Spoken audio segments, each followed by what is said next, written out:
Hey everyone, this is Daniel from Phone Arena with a video preview of this engineering prototype of the Samsung Galaxy Mega 6.3. It's a non-final unit we have here, and we'll be waiting with bated breath for this year's gargantuan phone ideas from Samsung, and the Galaxy Mega 6.3 didn't disappoint with screen diagonal, measuring 6.3 inches across. As the name suggests, it is not meant to be a flagship product given the mid-range for 2013 specs, but rather fit an existing or imaginable marketing niche of users. These would be people who use the handset mostly for media browsing and games rather than actual talking, and want their display as big as possible this side of a tablet screen. The first impression about the phone is darn, it's big. How big, you'd ask? Here's the LG Optimus G Pro, which is no munchkin in itself, with 5.5 inches across, but it still looks small next to the Galaxy Mega 6.3.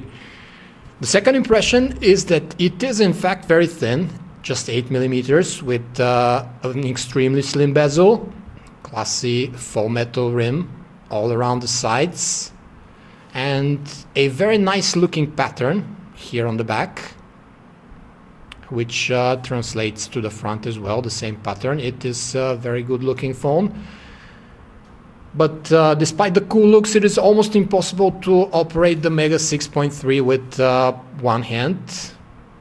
It is lucky if you manage to pull down the notification bar without dropping the phone, let alone pressing the back key with either or left or your right hand.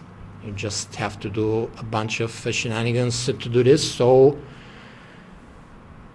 two hands are your best bet, and that's the price to pay for a giant display. Otherwise, you'd have to use this Samsung mode for shrinking the dialpad or the keyboard left or right, depending on which hand you're holding the phone with, and quickly key in something or type a quick text message reply, because you can just use this area underneath your thumb.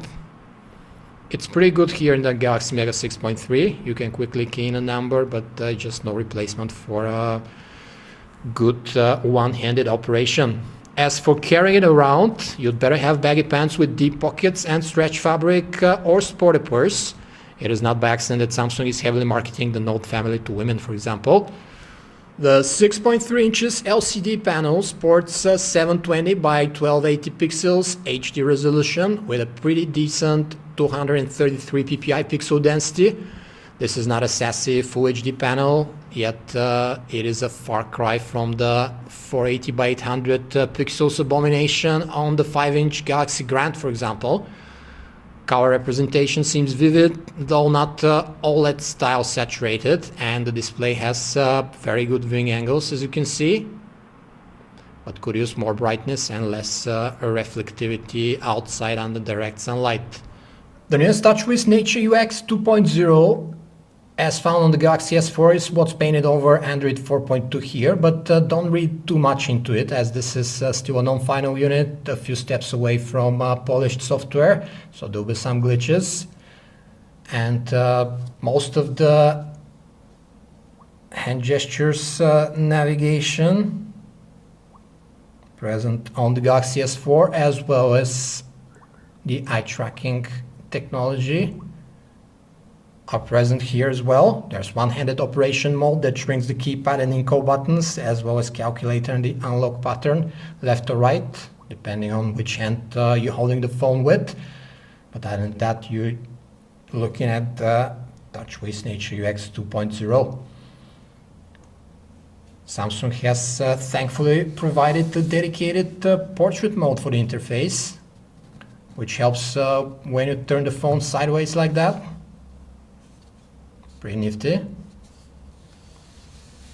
Speaking of two-handed operation, it is very easy to type on this huge portrait keyboard with both thumbs, since the buttons are so big. So that's one of the advantages of the big display on the Galaxy Mega 6.3. There are other niceties as well, like 6 dock icons here instead of 5. Also, for example, the gallery split screen mode is very easy to operate due to the huge display, as well as the multi-window mode.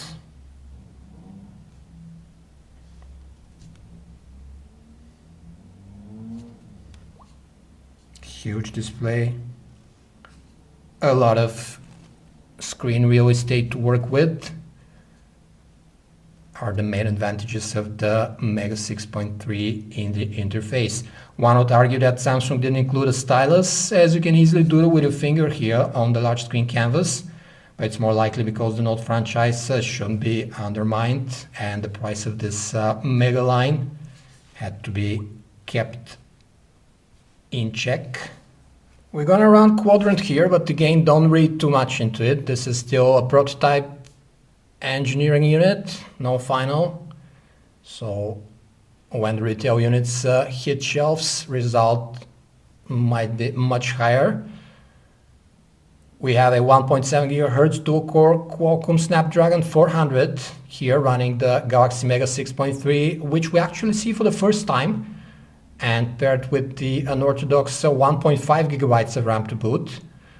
We're gonna refrain from benchmarking this non-final unit, reading too much into the results, since there'll be software and driver glitches, of course. The Mega 6.3 comes with 8 gigabytes of internal storage, but you have a micro SD card slot for expansion, situated right on top of the micro SIM compartment, which is next to a generous 3200 milliamperes replaceable battery.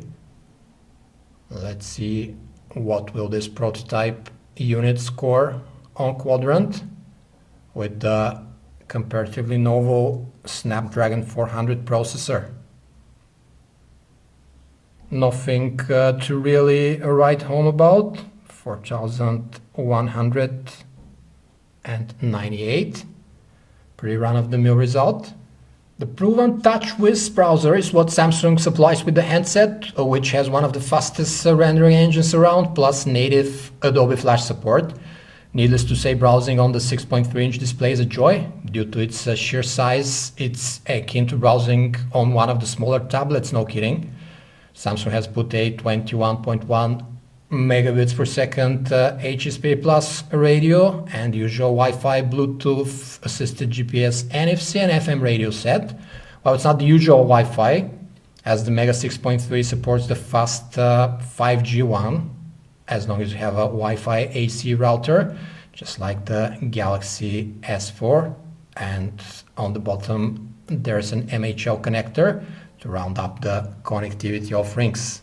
We already showed you the gallery, and Samsung's split view mode is a godsend here on the huge display.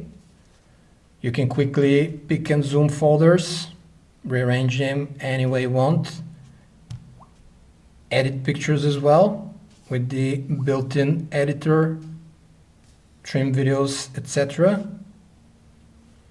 See how easy it is to draw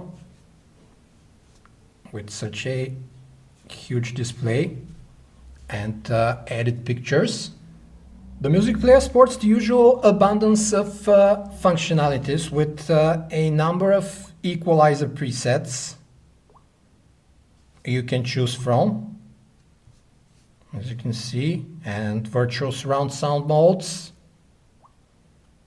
They're the useful adapt sound and smart volume modes, which keep the strength at a predetermined level and offer personalized sound settings for each user. For example, let's run a song.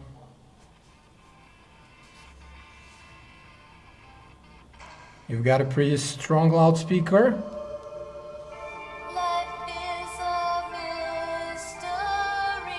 Which is on top of that with clear and full enough sound, as you can hear. Our non-final unit plays MPEG-4 videos with ease up to full HD definition, as you can see.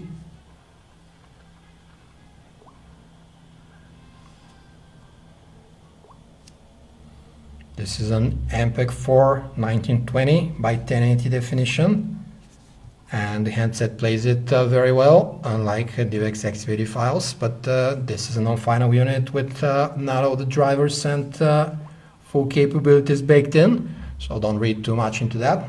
The 8 megapixel camera module on the back of the Mega 6.3 sports an adjacent LED flash and is joined by 1.9 megapixel unit at the front, capable of HD video recording. The camera app offers the newest interface from Samsung with an abundance of scene modes like best photo, drama, continuous shot, sound and shot, HDR modes, panorama, and so on. There's no dual shot like on the Samsung Galaxy S4, and we don't know if we're gonna see that in the final unit. Video is recorded with Full HD 1920 by 1080 definition at 30 frames per second, and the Nature UX has the shutter key as well as the recording button on one and the same screen, speeding up capture. From the looks of it, the Samsung Galaxy Mega 6.3 design and weight is an achievement for such an enormous screen size and the giant 3200 mAh battery pack. The display panel actually makes a great phone for browsing the web, watching videos, reading, editing pics, and getting things done with the multi-window mode due to its sheer diagonal size. As for calling, carrying around, and mere handling, for example, it is not so great, bordering on masochism, especially in pant pockets rather than a purse. There's just no easy way to grip the phone in your palm, despite the svelte waistline, and most of the time it will be occupying both of your hands, even for simple procedures like, for example, pressing the back button.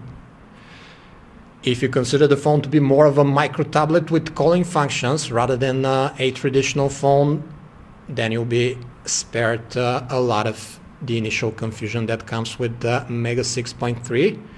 Samsung is apparently not aiming the phone for the mainstream user and for those who want the largest screen in the most compact package aimed at media consumption. This will be it, and we'll be waiting for the final unit polish and the first sales numbers before we pass a verdict.